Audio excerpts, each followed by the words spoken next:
Salut à tous et bienvenue pour ce nouvel épisode du podcast Failure Faculty numéro 12. Aujourd'hui, ça va être un épisode un peu spécial parce que j'ai envie de parler d'un sujet particulier, j'ai nommé les paradoxes. Comme tu le sais certainement, un paradoxe, c'est simplement une association de deux faits, de deux idées qui sont contradictoires. Malgré cette définition qui laisse croire que ce phénomène est très rare, il est d'après moi plus présent que ce que l'on pourrait croire. Outre dans des domaines ou des disciplines particulières comme les mathématiques, on retrouve des paradoxes dans la vie courante. Commençons d'abord par des exemples concrets. Tout d'abord, un cas au goût du jour.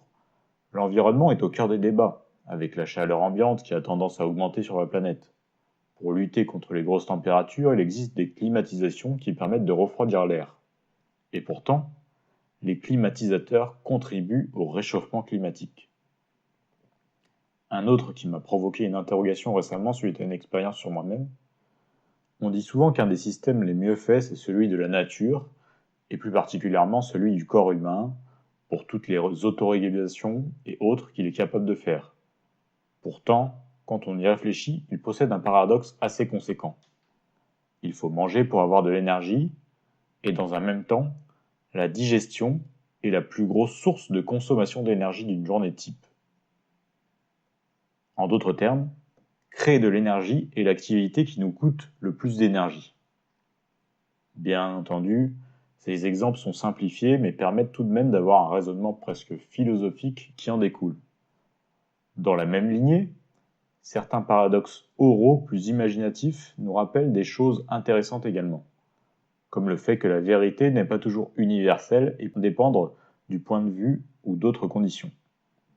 Si tu prends par exemple un homme qui déclare « je mens », si c'est vrai, alors c'est faux, si c'est faux, c'est vrai.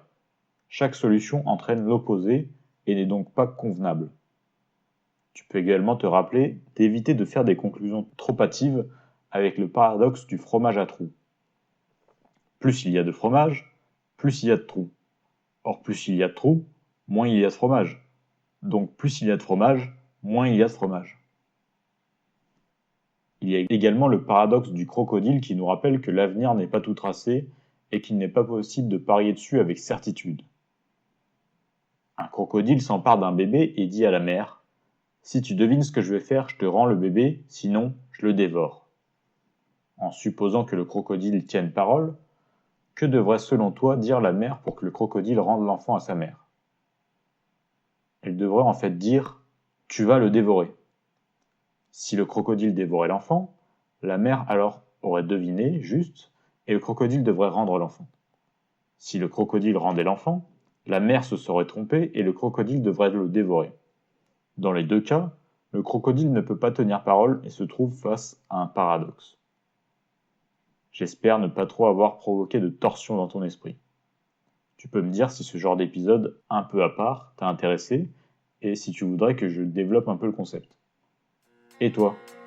As-tu des paradoxes à partager qui te font réfléchir ou t'ont un minimum interrogé ? N'hésite pas à les partager en commentaire.